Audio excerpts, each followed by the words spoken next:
capítulo 18.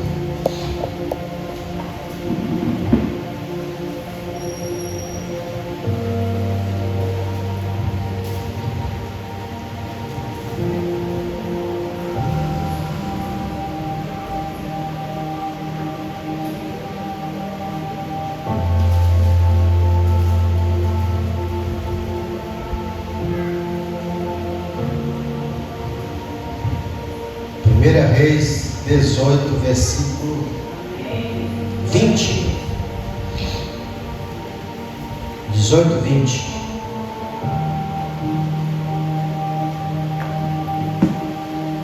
Todos acharam? Então enviou Acabe os mensageiros a todos os filhos de Israel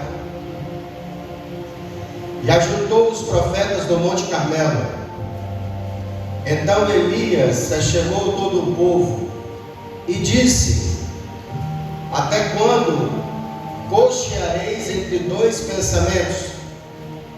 Se o Senhor é Deus, serviam.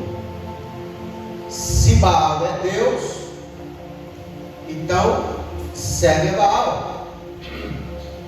Porém o povo não respondeu nada. Oremos, não, para já orou, né? Pode sentar.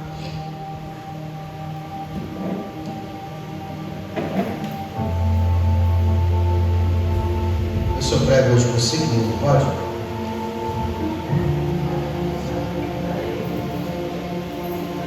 Eu fui 15 anos numa igreja onde a gente tinha 20 minutos para pregar. 20, se você passasse muito, 25. Parecia uma empresa.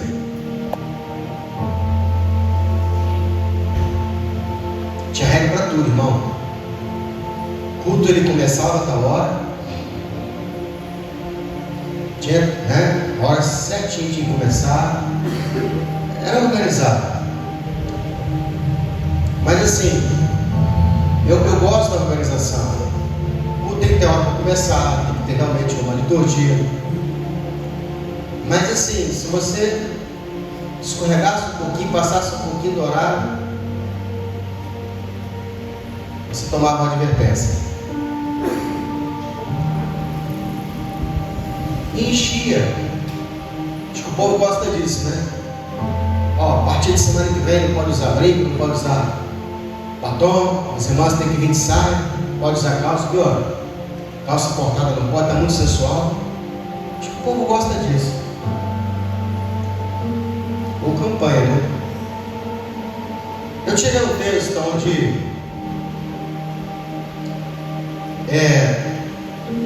Elias, ele meio que afronta o rei Acabe. E como que ele afronta, né? Como que ele se coloca de frente? Porque todo profeta, toda palavra profética, ela vai de encontro ao líder. Raramente Deus fala com quem não está no poder de liderança. Se Deus fala com você, se Deus sempre manda uma mensagem, manda um sonho, manda uma revelação, manda até um incômodo. Porque geralmente Deus te vê como líder. Porque Deus fala com o líder. Ou Deus sempre levanta o líder para levantar outros, para guiar outros, para fazer missão. E Acabe, ele era o rei de Israel. Querendo ou não, ele era o líder. Qual era o defeito de Acabe? Frouxo. Era o líder, calça curta, frouxo, a mulher mandava nele. E o problema da Jezebel, mulher de Acabe, não era que ela mandava no rei, é porque ela mandava no rei porque o rei era frouxo.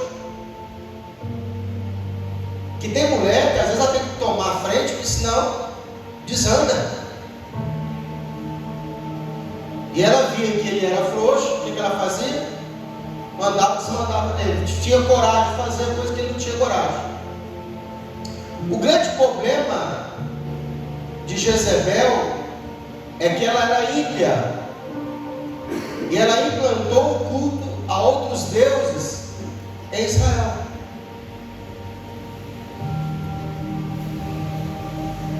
E Israel é uma nação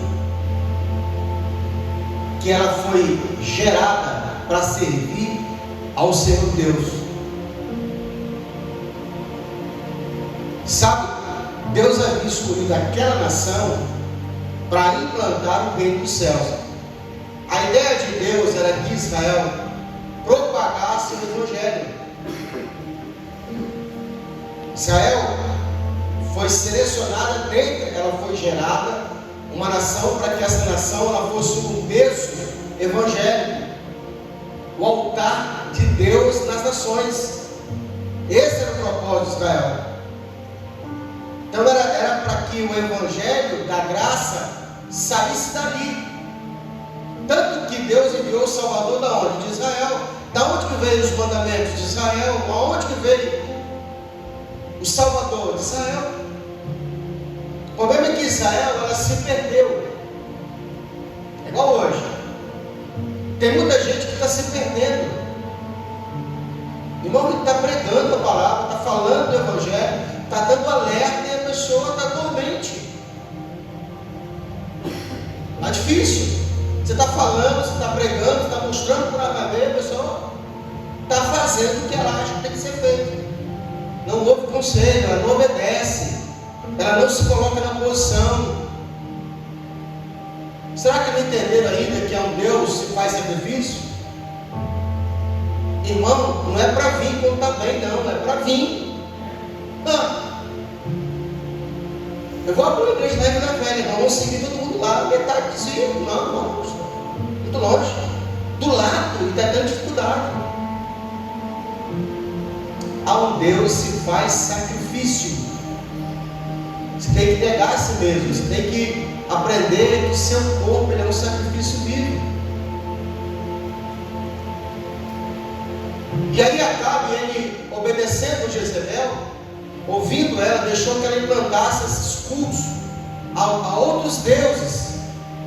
E era para Israel só servir ao Senhor. E aí agora Deus levanta Elias para que Elias ele traga uma palavra profética. E entenda, palavra profética nem sempre vai ser bênção. Muitas vezes é uma palavra de conserto, é uma palavra que te coloca numa posição de despertamento, posição.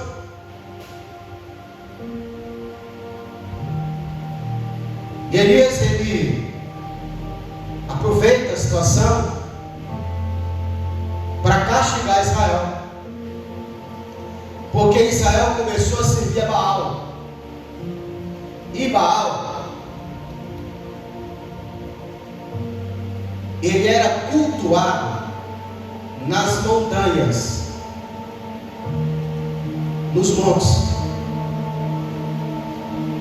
As pessoas levavam sacrifício a Baal, animais, degolavam os animais, e esses animais eram oferecidos a Baal.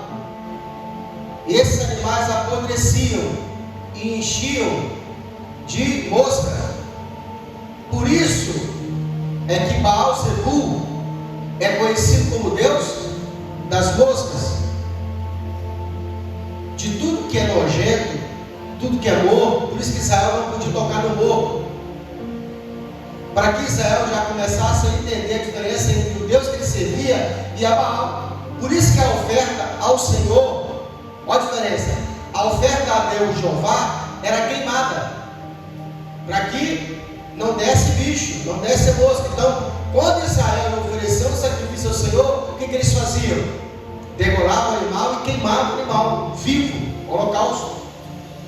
Já a Baal, eles colocavam em cima das montanhas, e ali aqueles animais iam apodrecendo e lhe davam mosca. Então Baal-Zebul foi conhecido como Deus das moscas. E começou-se a propagar que o culto culto a Baal trazia prosperidade. Aí assim, há um leque, porque tem várias diversidades de Baal. Baal Zebu, Baal Efon, né? Havia, por exemplo, um culto a Baal, aonde as sacerdotisas, havia templo a Baal, e havia ali as sacerdotisas, né? Mulheres que eram sacerdotes de Baal, e era pregado que o homem que tivesse relação com essa sacerdotisa trazia prosperidade para a sua colheita. Hoje a gente chama de casa da prima, né? Puteiro, no modo de dizer. Era isso. Como que um homem casado vai lá no templo, ter relação com uma mulher que ela é sacerdotisa para ter prosperidade? Ao contrário, todo que faz isso traz miséria para sua casa. Mas isso foi propagado em Israel, e pelo visto estava se proliferando, porque a própria rainha e o próprio rei estavam implantando isso. Sempre foi visto que o rei traria o quê?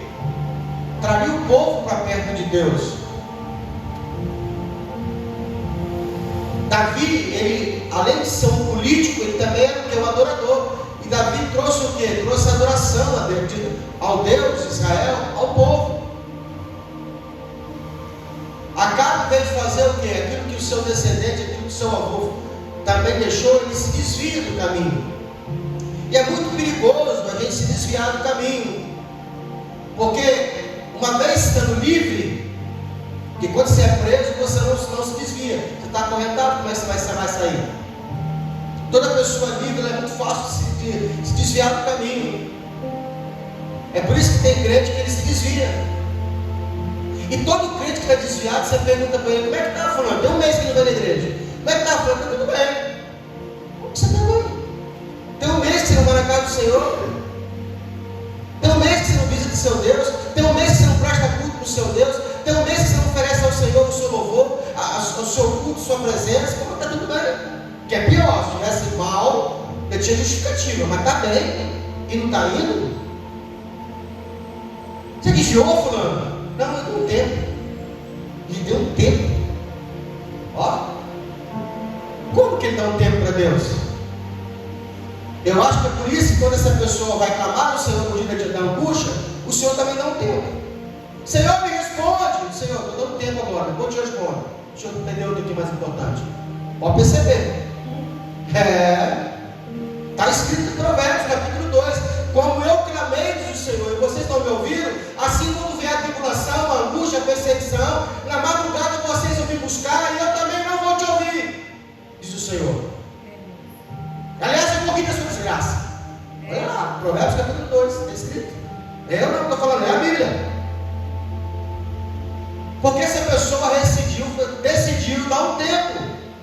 Não existe isso ao Senhor. A Bíblia diz que todo aquele que leva a mão ao arado, olha para trás, não é digno de entrar no reino.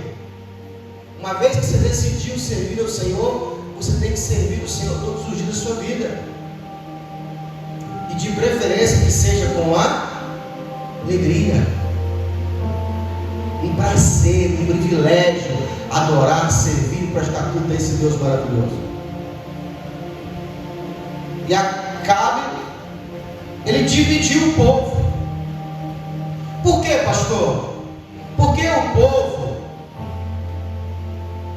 porque eles começaram a implantar o culto a Ácera. Eu vou escrever aqui no quadro para você não esquecer.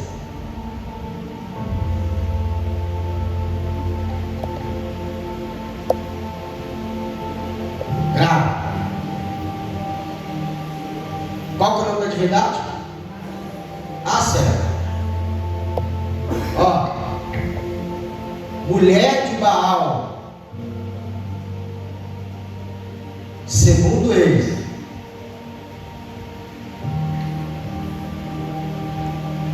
Por quê? Deixa eu sair da pregação e dar um estudo rápido. Está escrito. Porque para servir a Baal tinha que subir o monte. E subir monte não é bom, requer esforço físico e sacrifício. Como Jezebel queria que o povo se desviasse do Senhor, o que ela falou? A gente podia trazer esse culto a Baal para baixo, mas o povo está acostumado a servir, porque ele só se serve a Baal aonde? Na montanha, no monte.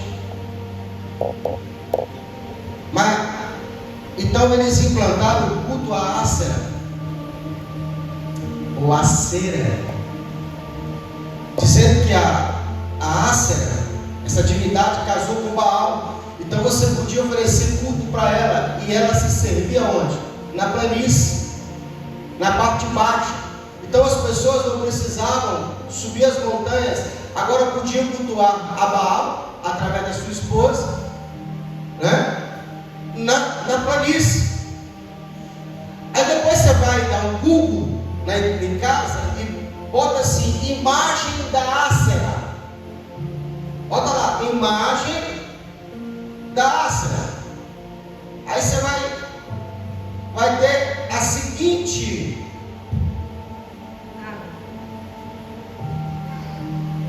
imagem lá. É uma árvore. Você que gosta de colocar aquele espinheiro de Natal em casa, tá? Fica à vontade. Coloca uma Ácera na sua casa. Que nada vem por acaso. Satanás não brinca de ser Satanás. Esse culto ao pinheiro aí, dia 25 de dezembro, isso aí é maligno, né? As bolinhas lá, é o sacrifício da criança, crânio de criança, que era colocado na árvore. Satanás está intimamente ligado à árvore. Aonde ele derrubou Eva? Na árvore, conhecimento do bem e do mal. Então as pessoas entendiam que se eles fizessem culto à Ácera, árvore da vida, que não é vida, é morte, que eles teriam vida, teriam prosperidade, fertilidade, abundância. E a Bíblia diz então que por isso Elias chegou e colocou o quê? Trouxe uma palavra profética, segundo a palavra dele, não foi Deus que mandou, fechando o céu durante 3 anos e meio.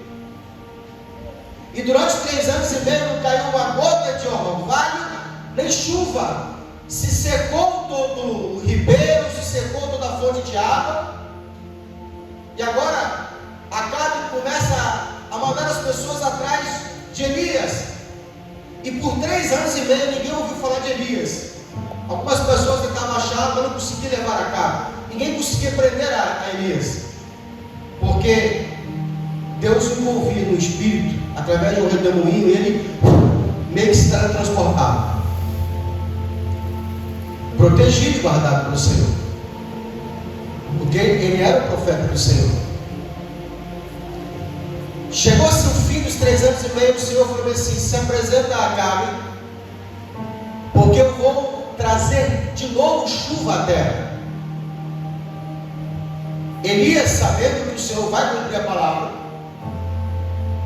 que assim, quando você honra a Deus, Deus te honra. Quando você vela em cumprir a palavra do Senhor, o Senhor te protege, te guarda, te honra e honra a tua palavra. Deus podia muito bem trazer chuva na terra sem ter que falar com Elias, mas se ele fizesse isso, ele desonraria a palavra do profeta. Então falou o Senhor assim: olha, eu preciso que você volte para lá e mude a palavra, porque eu vou trazer água. Elias sabia que Deus ia trazer água. O que ele faz? Ok, mas nem, sem antes eu não vou. Um desafio.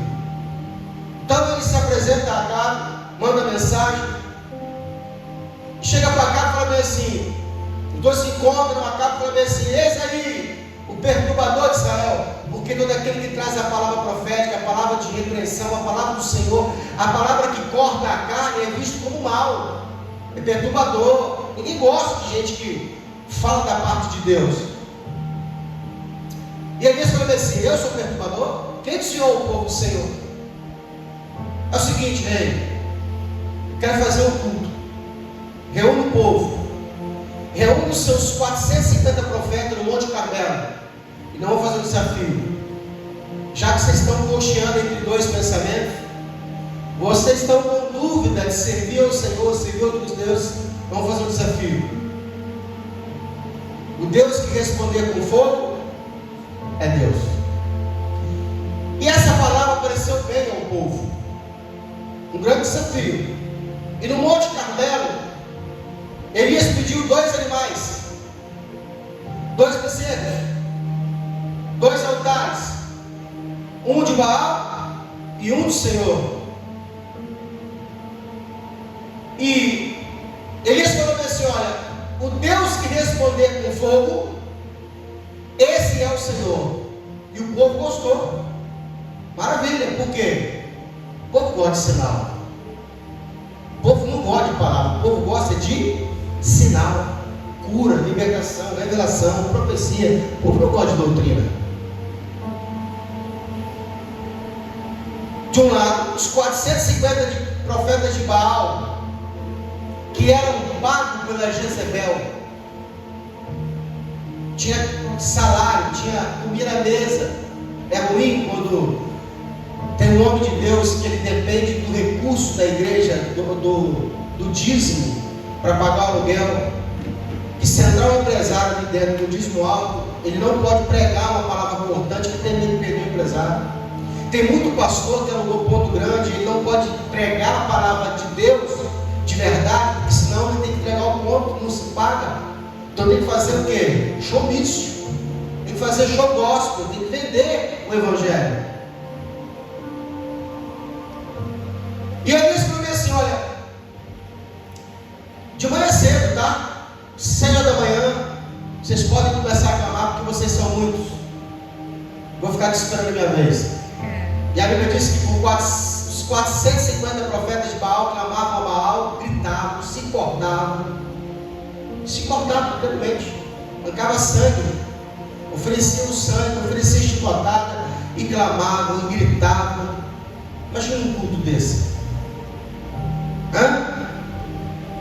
E o povo está chamando, os profetas estão clamando, estão gritando, e profetizando, e vai ter chão, e vai cair, e vai cair fogo, e nada do fogo chegar.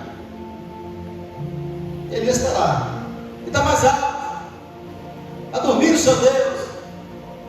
De repente saiu de 6 da manhã até meio-dia. Os caras já ficaram até sem voz. Chegou meio-dia e falou assim: tá bom, agora é minha vez. Eu acho isso interessante, porque para servir esse Deus, a gente tem que entender o seguinte: não é de qualquer jeito. A primeira coisa que Elias faz, quando ele vai clamar a Deus, antes de clamar, ele ajeita o altar, pega as pedras e coloca em ordem 12 pedras. Muitas das vezes a gente está nessa situação, clamando a Deus, pedindo ao Senhor uma resposta, pedindo para que o Senhor nos responda, mas muitas vezes as pequenas coisas que fazemos que fazem diferença. Será que o meu altar está arrumado? Será que eu estou pronto para clamar a esse Deus? Pastor, o que é o altar? É a sua vida, meu amado. É acertar as coisas que estão faltando, o seu coração diante do Senhor está inclinado para Deus, está com a casa em ordem. Estou como assim? Shalom Adonai, diga comigo, Shalom Adonai. Não foi fraco, diga Shalom Adonai. Isso não é um cumprimento só, isso é nada faltando, nada fora do lugar, nada quebrado.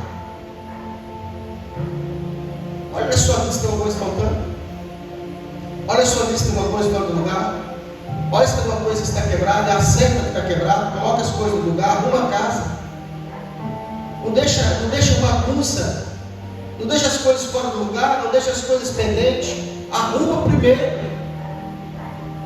Elias, ele arruma o altar, pede o cordeiro, o cabrito ali, coloca o cabrito, e ele pede às pessoas que tragam água. Por quê? 3 anos e meio sem chuva, irmão, a água deveria estar caríssima. Deveria ser escassa a água. Então ele falou assim: eu preciso oferecer ao meu Deus um sacrifício. Primeiro ponto, por que da água? Porque a água naquele momento era sacrifício. caríssimo. Não ofereça ao Senhor um culto que não te custe. O culto tem que te custar alguma coisa. Te custa vir para cá? Custa, pastor. É culto a Deus. Tem dia que a gente está disposto, está legal, mas tem dia que a gente está só bagaço. Está te custando? Então vem. Joga a carcaça na cadeira e fala: Senhor, minha carcaça está aí, meu sacrifício está pronto. Tem dia que a gente não quer louvar. Tem dia que a angústia não sai a palavra, a gente só quer chorar. É culto para Deus. Elias falou assim: eu quero que vocês cavem no rego. Faça uma vala aqui do lado do altar. Por quê? Ele queria ter certeza que não houvesse dúvida, que quando o Senhor mandasse a resposta, o povo não poderia falar que era o calor do sol. Então ele molhou bastante a oferta. Ele recuou bastante o sacrifício, porque ele sabia que Deus ia responder. E quando Deus respondesse, ele não queria ter dúvida. Quando Deus for te usar para falar com alguém, não deixe dúvida, deixa claro como Deus ajuda a sua vida. Não é errado você fazer desafio. O desafio, eles colocam a nossa fé numa posição onde não tem dúvida. Vocês sabem o desafio que eu fiz aqui, né? Eu queria ter certeza que Deus me enviou para cá, irmão. Quando Deus me mostrou em sonho, eu vi esse lugar aqui, ó. Do jeito que está aqui, eu não tinha um piso, tá? Um altarzinho de cimento, eu vi aqui em espírito. O Senhor mostrou o lugar. E eu não queria vir para cá. E eu, para dificultar, cheguei aqui, eu falei com o Giovanni assim: quanto é o ponto? X. Quero ficar com o ponto. Aqui mesmo. Eu não queria não, irmão. Deus mandou, eu não queria vir. Eu falei: vou dificultar. Tem dinheiro não? Vou dar para um rapaz que quer colocar mensaria. Dá para o rapaz. Porque às vezes é assim: você quer uma coisa, você fica torcendo para dar certo. Porque aquilo que você quer, você não faz prova com Deus. Quando for Deus, você pode falar que não vai fazer, que não vai ficar um negócio velho. Deus. Eu dificultando, eu falei: não quer, aluga para outra pessoa, é verdade, entrega aí. Lucas, o cara com 3 meses de aluguel, está precisando, não dá para o cara. Não posso. Eu não tenho dinheiro não. Preciso 6 meses é de graça. Irmão, quem vai alugar um ponto para a igreja de graça? 6 meses. Doido para falar assim: não tem condição, não. Se eu tentei, tá? Estou indo embora, tchau. Giovanni começou a chorar e falou assim: fica com o ponto, pastor. Pega 6 meses. Deus está mandando deixar o senhor ficar 6 meses na cidade. Depois o senhor começou a honrar e começou a enviar recursos. E a gente estamos aqui há 7 anos, dá para 8 anos já. E o que teve de palavra, profecia, oração, macumba, reza santa, reza sagrada, reza errada, para que você aqui fechar. E eu sempre falava comigo: o dia que Deus vai falar comigo que é para sair, Ele vai falar comigo, não vai mandar anjo. Porque às vezes é assim: Deus falou com você pessoalmente. E aí vem alguém e fala assim: ei, Deus mandou trocar. E aí você fala: vai trocar, maravilha, beleza, vamos para outro lugar. Não, se Deus falou com você, Ele que vai vir falar com você, que dá para fazer. E Deus nunca mandou sair. Que teve de revelação, profecia, conselho, gente dando conselho. Eu falei: aguarda para você, vai lá e fala com Deus que mandou ir lá. Fala com Deus que mandou eu ir, que aí eu volto e fecho. Enquanto Ele não mandar, eu vou ficar lá. Elias mandou molhar. E ele começa a orar ao Senhor. Fala: Senhor, para que esse povo saiba que só o Senhor é Deus, eu fiz esse desafio. Então eu te peço, ó Deus, que responda com fogo o meu clamor. Ele mal acabou de falar, o raio caiu, consumiu o animal, as pedras. E a Bíblia diz assim: ainda lambeu a água que havia no rio. Ficou só a fumacinha lá, o chamusco do fogo. Quando isso aconteceu, aí o povo gritou: só o Senhor é Deus. Aí Deus falou assim: pega os profetas de Baal e mata eles, porque eles são falsos profetas. E a Bíblia diz que naquele dia o maior sacrifício foi feito. 450 profetas de Baal foram mortos. Homens que se venderam por um prato de comida, por um status de segurança. A gente tem que entender que servir a Deus vai te trazer incômodo às vezes, e está tudo bem. Muitas vezes servir a Deus nunca vai ser com alegria, vai ser com choro, às vezes com dúvida, e isso faz parte do nosso dia a dia. Mas uma coisa é sempre certa: todas as vezes que clamarmos, o Senhor enviará a resposta, ou com fogo, ou com clamor, de alguma forma. A Bíblia diz que saindo dali, o Elias, ele procura Acabe e fala assim: ó, come e bebe, porque o Senhor vai enviar chuva. Eu acho interessante essa palavra, porque ele sabia que Deus ia enviar, tanto que ele fez o desafio, e mesmo assim ele sobe no monte e faz o quê?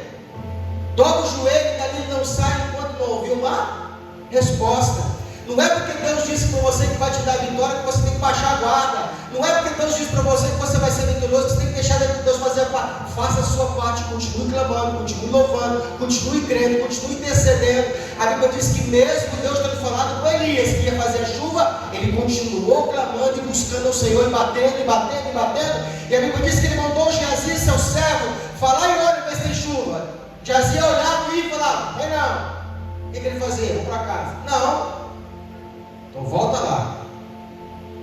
Orava de novo. E aí? Nada ainda. Então volta lá. Na 7ª vez, a Bíblia diz que ele falou assim: e aí? Paz. Sei não. Uma nuvenzinha lá do tamanho da mão do homem. Quase não dá para ver, né? Ô Elias, desce e avisa a cara que o Senhor está enviando chuva. Em minhas orações, pode ser que o cenário não mude, mas o Senhor vai te dar um sinal de que está na sua vida, de que está te ouvindo, de que a vitória está perto de chegar. Basta a gente crer que o Senhor é o nosso Deus. Amém? Vamos ficar de pé em nome do Senhor.